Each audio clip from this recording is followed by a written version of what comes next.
حضرت علی رضی اللہ تعالیٰ عنہ نے فرمایا، اگر تم لوگوں کو ایک اچھی بیوی مل گئی ہے تو اس کے سامنے یہ 4 باتیں کبھی مت کرنا۔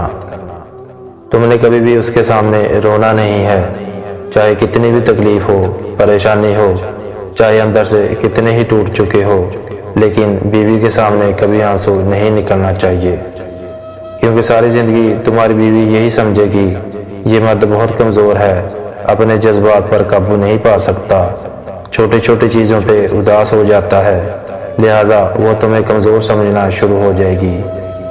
دوسرا، بیوی کے سامنے کبھی اس کے گھر والوں کی برائی مت کرنا، کیونکہ عورت جب شادی کرتی ہے تو اپنا گھر بار چھوڑ کر آتی ہے، لیکن اپنے ماں باپ کبھی کوئی نہیں چھوڑ سکتا۔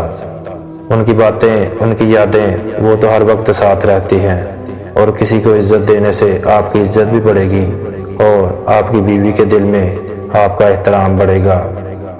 تیسرا، عورت کو کبھی بھی اپنی کمائی مت بتانا، کیونکہ ایک مرد کو ہی پتہ ہوتا ہے کہ گھر کس طرح چلانا ہے، سب کے خرچے کس طرح پورے کرنے ہیں۔ عورت کو اس کا خرچہ ضرور دیں، اس کی ضروریات کا خیال رکھیں۔ چوتھی بات یہ ہے کہ اپنی بیوی کے سامنے کبھی اپنے گھر والوں کی برائی مت کرنا، کیونکہ اس طرح تم خود ہی اس کی نظر میں اپنی عزت ختم کر دو گے۔ اس نے ایک تمہارے ساتھ نہیں رہنا، بلکہ تمہارے ماں باپ، بہن بھائی سب کے ساتھ رہنا ہے، اور جتنی محبت تم اس کے دل میں اپنے گھر والوں کے لیے ڈالو گے وہ اتنی ہی ان کی عزت کرے گی۔ ایک باوقار شوہر اپنی بیوی کو اپنی عزت سمجھتا ہے اور کبھی اس کا وقار اور عزت نفس کو نہ خود مجروح کرتا ہے اور نہ کسی کو ایسا کرنے دیتا ہے۔ شوہر کو چاہیے بیوی کی تعریف سے زیادہ اس کا احساس کرے، اور ایک بیوی کے لیے یہ احساس کسی نعمت سے کم نہیں کہ کوئی میری فکر کرنے والا ہے۔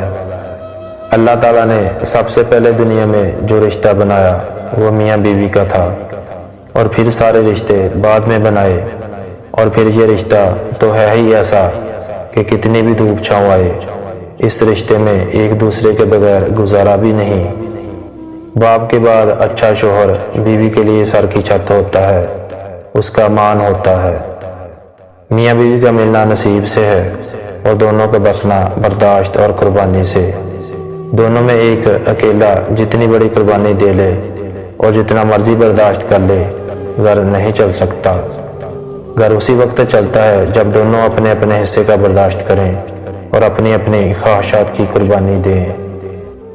بیوی سے بڑھ کر دنیا میں کوئی دوست نہیں، بیوی سے بڑھ کر دنیا میں کوئی دوست نہیں۔ تجربہ یہ کہتا ہے کہ مصیبت اور پریشانی میں سب الگ ہو جاتے ہیں، سب چھوڑ جاتے ہیں، مگر بیوی ہر حال میں مرد کا ساتھ دیتی ہے۔ اسی طرح بیماری میں جیسی راحت بیوی سے پہنچتی ہے کسی دوسرے سے بھی نہیں، بلکہ قریبی رشتہ داروں سے بھی نہیں۔ اس سے صاف ظاہر ہے کہ بیوی کے برابر دنیا میں مرد کا کوئی دوست نہیں۔ میاں بیوی کو ایک دوسرے پر اتنا بھروسہ ہونا چاہیے کہ ہر بات پر صفائیاں نہ دینی پڑیں۔ جذباتی ہونا، جلد غصہ کرنا، چھوٹی چھوٹی باتوں کو دل پہ لینا اور جلد رو دینا ایک صاف دل انسان کی نشانی ہوتی ہے۔ اس کی وجہ جذبات میں شدت کا ہونا ہے۔ یہ سب خوبیاں کبھی کسی منافق میں نہیں پائی جاتی۔ ان لوگوں کا تعلق ان لوگوں سے ہوتا ہے جو رشتوں کو دماغ سے بڑھ کر دل سے نبھاتے ہیں۔ ایسے لوگ دوسروں کے لیے کسی نعمت سے کم نہیں ہوتے۔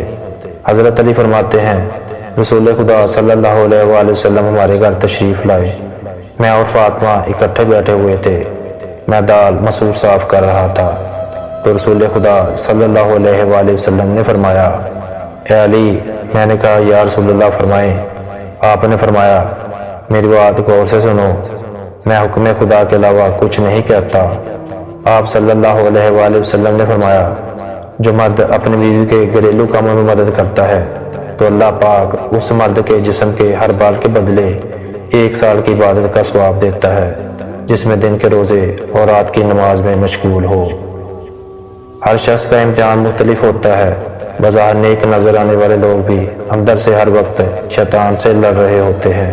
ان کے بھی غم ہوتے ہیں، وہ بھی ٹوٹتے ہیں، ان کے لیے بھی کچھ اچھے کام کرنا آزمائش بنا رہتا ہے۔ اگر لوگوں کو عزت دینا اور معاف کرنا تمہاری کمزوری ہے تو تم دنیا کے سب سے زیادہ طاقتور انسان ہو۔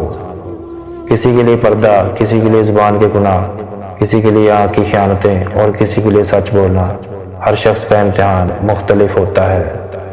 فرمان مولا علیہ السلام، اپنا سر اونچا رکھو کہ تم کسی سے نہیں ڈرتے، لیکن اپنی نگاہیں نیچی رکھو تاکہ پتہ چلے تم ایک باعزت گھرانے سے تعلق رکھتے ہو۔ صبر ایک ایسی سواری ہے جو اپنے سوار کو گرنے نہیں دیتی، نہ کسی کے قدموں میں اور نہ کسی کی نظروں میں۔ بھلے محبتیں حلال ہوں، جب ہم اللہ تعالیٰ سے بڑھ کر کسی کو چاہتے ہیں، اللہ تعالیٰ سے بڑھ کر کسی کو وقت دیتے ہیں، اللہ تعالیٰ سے بڑھ کر کسی کے لیے لکھتے ہیں، اللہ تعالیٰ کے کلام سے بڑھ کر کسی کو سنتے ہیں، پھر ہم توڑ دیے جاتے ہیں، رون دیے جاتے ہیں، ٹھکرا دیے جاتے ہیں، بکھیر دیے جاتے ہیں۔